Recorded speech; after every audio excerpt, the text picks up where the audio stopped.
saya Tribulan dari Mega Utami dari Prodi Teknologi Pangan. Puji syukur kita panjatkan atas kehadirat Allah Subhanahu wa taala yang pada saat ini kita telah diberi kesehatan. Pada kesempatan yang berbahagia ini, saya sangat bersyukur karena dapat menunaikan tugas diskusi 4 di pembelajaran bahasa Indonesia dengan baik. Di sini saya akan membahas mengenai COVID-19. Pandemi COVID-19 juga dikenal sebagai coronavirus. Adalah pandemi global penyakit coronavirus yang sedang berlangsung dan disebabkan oleh sindrom pernapasan akut. Virus baru pertama kali diidentifikasi dari wabah di Wuhan, Cina pada Desember 2019. Upaya untuk menahannya gagal, memungkinkan virus menyebar ke wilayah lain di Asia dan kemudian ke seluruh dunia. Gejala COVID-19 berkisar dan tidak terdeteksi hingga mematikan, tetapi yang paling umum adalah demam, batuk kering, dan kelelahan. Penyakit parah lebih memungkinkan terjadi pada pasien usia lanjut dan mereka yang memiliki kondisi medis tertentu yang mendasarinya. COVID-19 menular ketika orang menghirup udara yang terkontaminasi oleh tetesan dan udara kecil partikel yang mengandung virus.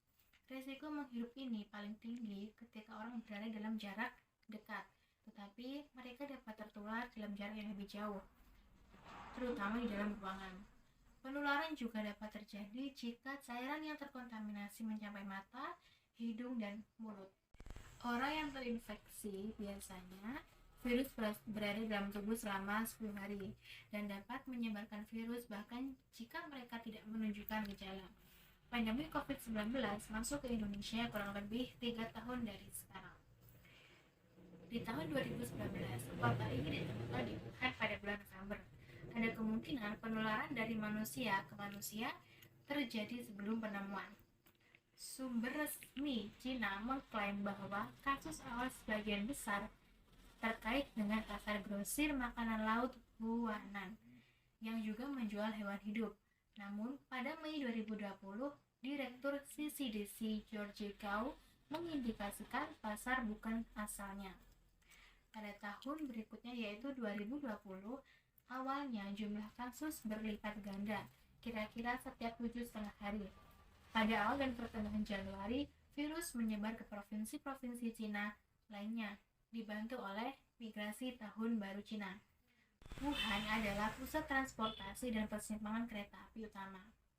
Pada 26 Maret, Amerika Serikat telah melampaui Cina dan Italia sebagai negara dengan jumlah infeksi terkonfirmasi tertinggi. Pada saat itu, COVID-19 juga telah masuk di Indonesia. Pada bulan Oktober, WHO melaporkan bahwa 1 dari 10 orang di seluruh dunia mungkin telah terinfeksi, atau 780 juta orang, sementara hanya 35 juta infeksi yang telah dikonfirmasi. Pandemi telah memicu gangguan sosial dan ekonomi yang parah di seluruh dunia, termasuk resesi global terbesar, kekurangan pasokan yang meluas termasuk kekurangan pangan, disebabkan oleh gangguan rantai pasokan.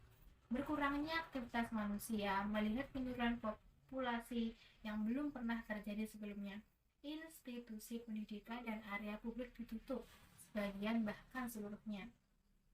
Dan banyak acara dibatalkan atau ditunda selama tahun 2020 dan 2021.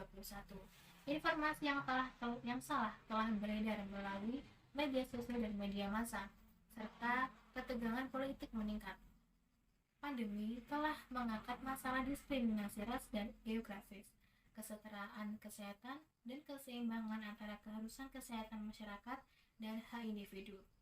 Pemerintah telah mengupayakan segala sesuatu agar rakyat segera terbebas dari COVID-19, melakukan karantina pada orang yang terkena virus, menerapkan PPKM yaitu pemberlakuan pembatasan kegiatan masyarakat, memberi bantuan subsidi pangan, masker gratis, dan hand sanitizer. Dan saat ini pemerintah juga melakukan program vaksinasi.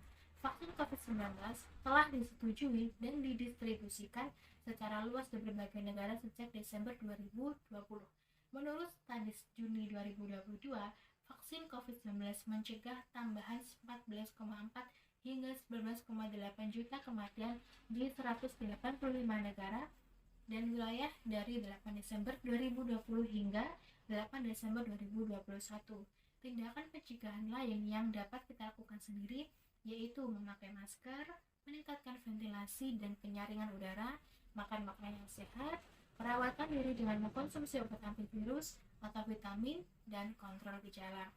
Sekian yang dapat saya sampaikan. Apabila saya salah kata atau salah dalam pengucapan, saya mohon maaf. Terima kasih. Wassalamualaikum warahmatullahi wabarakatuh.